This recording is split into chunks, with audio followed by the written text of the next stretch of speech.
мынакей хо тамгасы ушул тамактан үн сиздин ичиңизден келгенде ылдый жактан чыгат да звукчу же воздух келет да анан ушул жерге тиет мынакей. Ушул жака тийип баштаганда эмне болот? Хо тамгасы чыгат. Мынакей мен сызган нерсе көрүнүбү силерге туугандар? Мынакей. Могул жерде турат. Көрдүңүздөрбү? Көк менен мына учу тиет, эми ал Wi-Fi'га окшоп сүрөткө тартып койду го. Ушул жерден эмне болот? Хо тамгасы чыгат туугандар.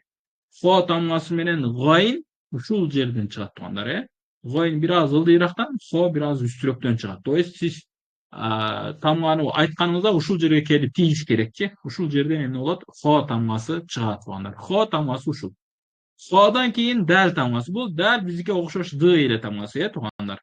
Дал тамгасы ушундай. Анан zal тамгасы. Бул zal тамгасы эки тишти экран көрүнүп жатабы сиздерге туугандар?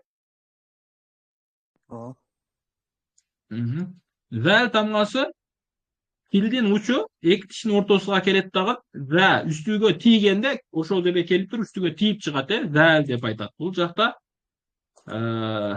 сиздерге zal тамгасынын махражын таап коеюк. Сиздерге жеңил болуштугу үчүн. Мынакей хо тамгасы, мынакей бул жакта көргөзүп атат. Ушуга көңүл буруңуздар, Бул китепти сиздерге жиберип койдум, ошол жактан көрсөңүздөр болот. Сиздерге азыр биз zal тамгасын көрүшүбүз керек эди. Анан ушулар ноолорду кийин жаттайбыз. Кийин мен сиздерге айтып көргөзүп берем. Жаттайбыз. Бизге zal тамгасы керек.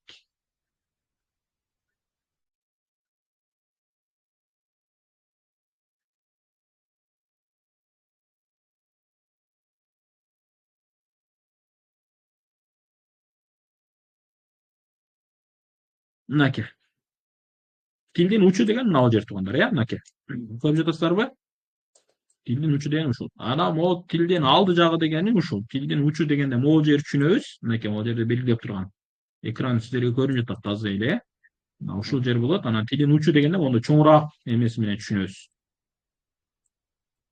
Чоңураак жерди түшүнөбүз туугандар. Эми за тамгасы ушул. Ушул жерден чыгат. То есть тилиңиздин ушул учу. Ушул учу эмне болот? Тилдерге үстүгө тиет. За дегенде мына могу учуга тиет. Бул азыр башка нерсени айтып жатат. Ошол тамга келет дагы за деп айтканыңызда бул уже нунга өтүп кетти. Заникин көргөзбөдү го. Ро.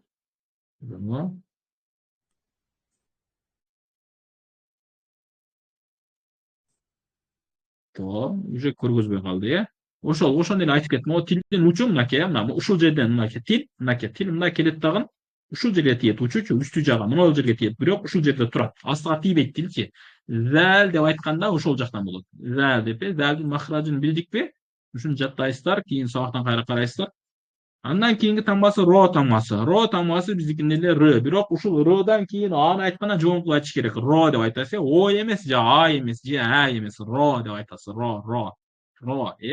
Бир аз ого жакын, толук бойдон а эмес да, Андан кийинкиси за тамгасы, бул биздикинде эле з, баягындай сабиз дегенде з, же болбосо зебра дегенде з. Бунун дебиз барбыз. Бул син биздикинде эле с тамгасы. Классташ дегенде с, же болбосо класс дегендеге, же сабиз дегендеги с. Бул шин биздикинде эле ш, Мисалы шинди колдонгондо штраф дегенде эле ш, же болбосо башка дагы сөздөр. Мисалы орусча школа дегендеги ш, мисалы. Анан бул сот тамгасы бар. Сот тамгасы кыргыздарда мындай тамга жок. Бул сот тамгасы, сот болуп окулат, бирок сот болуп айтылат, окулганда с болот. Моолорда мисалы бул дал деп аты дал да, бирок окулганда д эле.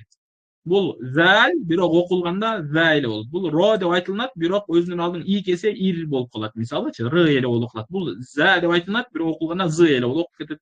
Бул син деп айтылат, бирок окулганда са эле болуп, баягы с болуп эле кетет. Бул шин деп айтылат, ш болуп окулат. Бул сот болуп айтылат, бирок аты сот, окулганда с болуп эле окулат, Мисалга сот, сомат деген сыяктуучу. Эми сот тамгасынын махражын дагы карап коелу туугандар.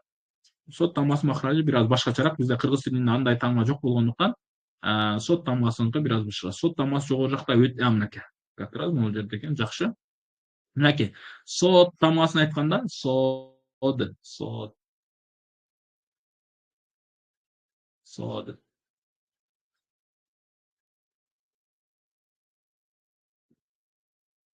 сод.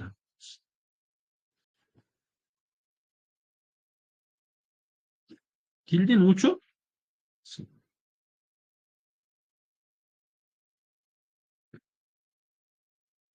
үн могул жактан келет да, үн мындай кетет. Тилдин абалы ушундай болот туугандар, Тилдин абалы ушундай болот. Бул жакта могу тилди астыңкы тишке, тилдин учу астыңкы тишке деп койгон. Эгер могул жер астыңкы тиш болсо,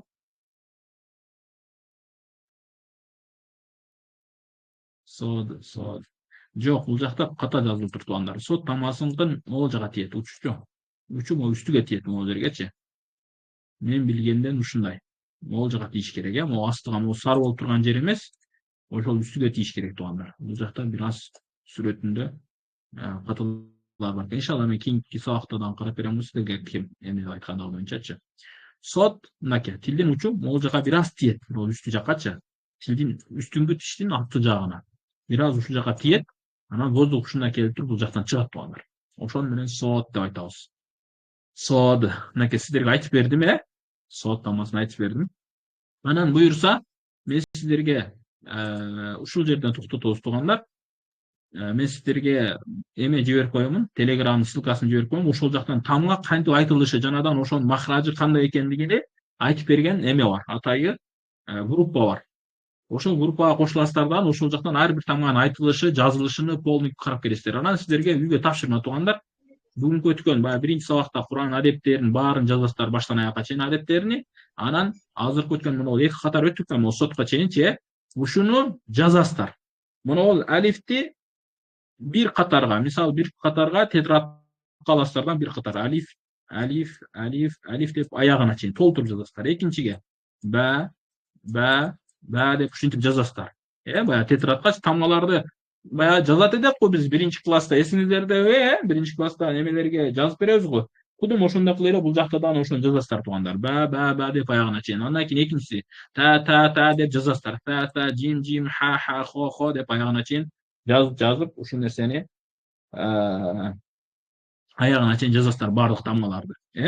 Келиштикпи? Ушуну аягына чейин жазасыздар. Башкасы ошол бүгүнкү өткөн нерселерди жаттаңыздар, тамгалардын аталышын жаттаңыздар, анан жазылыш формасын жаттаңыздар, жазып үйрөнүңүздөр. Жазганда көрбөй жазып үйрөнүңүздөр, дайыма карап туруп жаза бербеңиздер. Жок, уже бир эки жазгандан кийин жат болуп калсын. Эгерде жаңындай бир катар жазганда жат болбосо, анда эки катар жазыңыздар. Эки катар жазсаңыздар жат болбосо, үч катар жазыңыздар. Жат кылып өз алдынча жазып үйрөнүңүздөр, карабастан туруп. Келиштик туугандар? Бүгүнкү сабак ушул. Субханакаллахумма ва бихамдика, нашхаду ан ла илаха илля анта, настагфирука ва натубу илейк.